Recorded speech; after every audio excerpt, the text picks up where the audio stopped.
Welcome to Universal Man, where we turn your flight into fight so that you can master yourself and conquer your goals. My name is Mark Weppett, and I'm here to help you sharpen your masculine edge. And in today's video, what I'm going to be talking to you about is how to install your goals into your life. I think so often people, they set a goal, but that goal is incompatible with the systems of their lifestyle. And so they never actually reach their goal. And so what I'm going to teach you how to do is how to change those systems in your lifestyle to support whatever goal you're trying to accomplish. All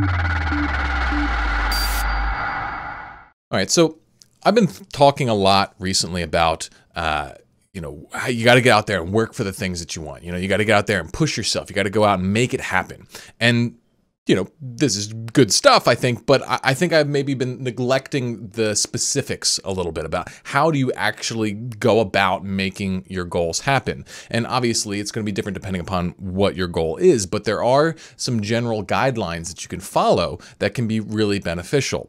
Like, you have to think about the process a little bit. Otherwise, you're going to just be left kind of, falling back into your old patterns. Basically, that's what's going to happen. So here's the analogy that I came up with. All right. Like, imagine that you want to mount a big flat screen TV on your wall. Okay. In order to do that, you're going to have to, buy a decent mount first. Okay. And then you're going to have to attach it to the wall. You can't just put it on the drywall either. You got to make sure that it's connected to like a stud so that it's got some real foundation. Then you're going to likely have to screw in a bunch of different things. It's not just going to be one screw. It's going to be like in multiple spots so that it can be really stable and solid. And then you're going to have to, maybe get someone to help you lift the TV up and then attach it to the thing, right? And if you do all those steps, well, it'll probably have a pretty solidly mounted TV. But, if we're going to compare that to the way most people go about trying to, create a lifestyle change or something like that, instead of going through all of that work, what they would just do is just take some tape, stick it to the back of the TV, and try and stick it on the wall. And that's just not going to work. As soon as they let go, it's going to come crashing down. And that's exactly what happens with most people when they try to create like some kind of sustainable shift in their life. It's because they haven't done the things to properly anchor this goal into their life. And it's if you want to escape this process, then you're going to have to dig a little bit deeper. You're going to have to think a little bit harder, and you're going to have to do a little bit more, because a little bit more than just having it in your head, because that's kind of the problem here. Is I think people, they can be very committed to an idea. They can be very seriously like on board with making something happen and completely fail to make it happen because it only exists in their mind. It only exists in the form of intention. And if you're operating like this, then your power, all your eggs are lying in the basket of your prefrontal cortex. And for most people, their prefrontal cortex or their willpower is just not developed enough to handle such a significant load. I would say there's very few people who can make a sustainable like lifestyle change in any way just relying upon their willpower, because that willpower, yeah, it can be, it's kind of like that tape. Yeah, it's got some stick to it, and yeah, it can make some stuff happen, but it can't carry something heavy. It just doesn't have the strength for it. So, some examples of this would be the person who's trying to quit porn, and the way that they kind of approach it in their mind is just like, I'm just not going to watch porn. That's literally their entire plan. It's just that intention, and it's just floating there in their mind. And that, for them to be successful, that's completely dependent upon them thinking the right thing at the right time. And if they, have spent most of their life, using porn, masturbating, and all that kind of stuff, well, then the chances of them batting 1,000 are very, very low. Very, very low. And so, that's what I'm talking about. They're only relying on this little tiny thing to support this big, huge change. It's not going to happen. But you see this in other areas too. Like, say you got someone who's a writer and they want to write. Okay. Well, they just hold that intention of writing, and maybe, what it really looks like is they're kind of super flaky about it. They think about writing, and maybe they spend a few minutes here and there, and it's like hard and difficult. And, they spend a lot of time at coffee shops, on Facebook, on their computer, thinking that they're like a writer, but then, they really don't have anything tangible to show for it. And, it's because they've just kind of created this intention in their head, and they've added nothing else. And so it's flimsy, it's weak. The list goes on of how this happens. So we got to break out of this willpower alone sort of mentality. And this is where this idea of installing a goal comes in. Another way that people popularly talk about it is the idea of setting up a system. You know, people have this, I guess you could say this dichotomy between systems versus goals. And I think that can be a useful thing to really understand because they're a little bit different. You know, a goal is the end result that you want. Okay, that's the outcome you're looking for. The system is the kind of integrated plan for how you're going to achieve the goal. And basically my argument here is that the system should be the goal. That's where the focus needs to be. It needs to be focused on the means rather than purely just on this outcome. And when you do this, you're going to realize that there's way more anchor points that you can drill it into your life and into your mind. So, for example, let's go back to that porn user, okay? The guy's trying to quit, all right? Instead of just having this idea of don't watch porn, he's going to have a system. And maybe that system means he's going to be tracking his streak every day, which forces him to think about it. It's going to populate his mind with the idea of, okay, yeah, I'm staying clean. He's going to be engaging with his support community regularly. He's going to be, sharing what he's going through and then also talking with other guys and giving them encouragement. Well, that's, more support and everything. He's going to be doing journaling and that kind of stuff, like reflecting upon what it is that he's experiencing, maybe the places where he slipped, how he can improve, all that kind of stuff. And if he's really taking it seriously, then he's also going to be engaging in some like stress relief disciplines and that sort of stuff. And so instead of just not doing this one thing, he now has a system of very proactive things that if he does regularly, they're going to massively support him in his journey.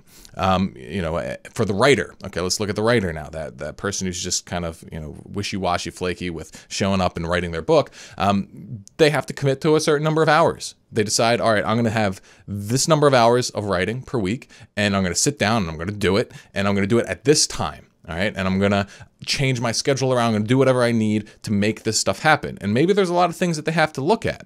Maybe they have to, work through some of their scheduling issues. Maybe they have to work on some mitigating some bad habits and stuff like that. And so the tendrils of a system can go pretty deep. And so in order to kind of clarify what I mean by that, I want to talk to you guys a little bit about a new system that I'm trying to work on. And you can see how you really have to think things through if you want to create a sustainable shift. So what I'm trying to do is really step my fitness game up to the next level. Okay. And I'm in pretty good shape. I work out 3 times a week. But I don't do anything for my diet, and that's pretty much the extent of it. Is I go to the gym, and then I kind of just eat whatever. And it's way better than nothing. I'm actually pretty happy with my body, but I'm trying to take things to the next level. And so in order for me to do that, I started thinking about it. It's like, okay, what are the systems that I'm going to have to change? Well, as I started thinking about it, I was like, oh crap. Well, if I start doing all this effort, if I start putting more energy in it, that's going to detract from my work. And I can't do that. I can't make that sacrifice because my work is my main priority. And so I had to kind of do some thinking here. It's like, how can I up my effort in this one area without losing productivity in my work? Well, what I came up with was, one, I was going to have to move my workouts to the morning. And I've historically been very bad with getting up on time and that sort of thing. And so that's multiple stuff happening. One, I'm moving my workout to a different time of the day, one big change. And I'm going to have to change my schedule too. I'm going to have to get up earlier in order to make it happen. And I realized that, okay, well, also I just can't do 3 days a week. I want to be doing physical activity every single day. Maybe not lifting every single day, but more than 3 times so that I can do some more focused stuff. And so it's going from one time of the week to I want to do something literally every single day right in the morning after I have my first bit of food. Okay. And so that's big change, lots of change there. And that's not the hardest part, but the harder part for me is making the change for, okay, I have to go to bed earlier. Well, how am I going to get to go to bed earlier? Well, the reason why I'm not going to bed early in the first place is because me and my brother like to play video games together. He's one of my best friends, and he gets home late usually, and so I would spend a lot of time playing games with him at night. That would be my way of relaxing and unwinding, and then I would stay up late. And so I was like, oh crap, well, I don't want to give up hanging out with him because that's kind of one of our main ways to chill. And I was like, okay, well, if I'm gonna cut away from that time, then I'm gonna have to focus on seeing him more at other times. And I'm going to go see him tomorrow, actually in person. And, that's great. I can make that sacrifice or make that switch, but it was just another piece I had to figure out. And to like take it even further, it's like, all right, well, if I'm going to actually do something with food, what the heck am I doing? There's a whole big pile of confusion there. So I had to think about it. All right, what am I going to do? Well, the plan I settled on was I'm going to use pieces of Stan Efferding's vertical diet. And I like that a lot. So I'm going to be using that. And I'm going to be, I bought a pressure cooker so that I can cook a lot of meat at once, a lot of food at once quickly. I'm going to do that 1 day a week. And then I bought these meal prep Tupperwares. They're pretty cheap. So I'm just going to load them up 1 day a week, have my meals out for the week, do it on Sunday. And like, that was like a whole big discovery decision-making thing too. So it's like, all right, I've had to make all these different changes in order to try and make one change. It's like, in order to just, for me to take my physical fitness and appearance and that kind of stuff up one more notch, I had to change all these little anchor points. I had to do all these different things to install this change into my life, okay? And if I didn't do this, 100% what was going to happen was that maybe I was going to be able to work out harder for a week. Maybe I was going to be able to, think a little bit more, eat a little bit cleaner or whatever. But it would have been gone almost as soon as I started because there was no anchor there. There was no clear lifestyle change. And this is what it takes sometimes. Now, I'm going from a pretty solid place to a higher place, okay? And that's always going to be more complex. The higher you aim, the more energy resources it demands to get are demanded in order to extract more value, okay? You're going to be able to get probably, what's that rule? It's like you're going to get 80% of the benefit of any activity from only 20% of the effort. So anytime you start going above 80%, you're going to have to exponentially induce more effort. So, you got to figure out where you're at and what it is you're trying to accomplish. Not everybody's going to need to do something as intensive as what I just described, but, perhaps it can give you kind of an idea. But once you get clear, okay, you want to ask yourself, all right, what am I doing? So you get clear. You want to make sure you have a clear plan. Like I've got my clear plan. And then you want to ask yourself, how sustainable is this? You got to make sure you set some kind of parameters on what it is that you're trying to do. Like if I was prepping for a powerlifting meet or a bodybuilding competition, I have no interest in that. But like maybe I would be able to ratchet up my intensity on something. But know that it was just for a period of time. And then I was going to go back to something more sustainable. What I've described here, meal prep, early workouts, I think I can pretty much do that for the rest of my life. That sounds actually an enjoyable thing. So make sure you gauge what level of sustainability you're going for.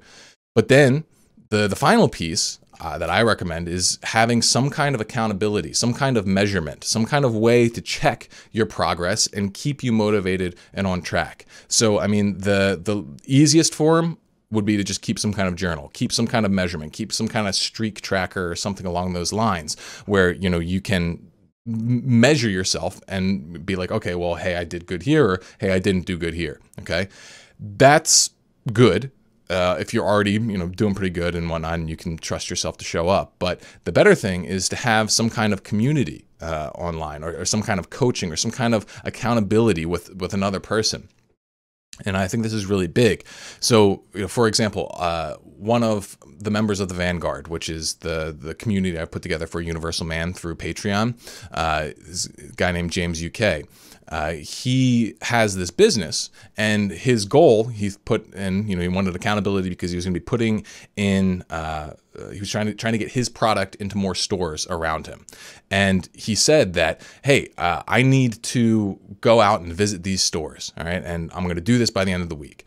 But then in the Discord, he started talking, and he was saying, the idea of going in there face to face, that's just, that's making me really nervous. I don't really feel like doing that.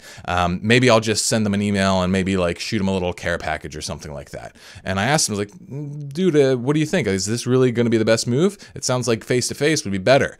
And he's like, I started writing all this stuff to try and justify it, but really they're all excuses. I'm going to go out there and I'm going to do it.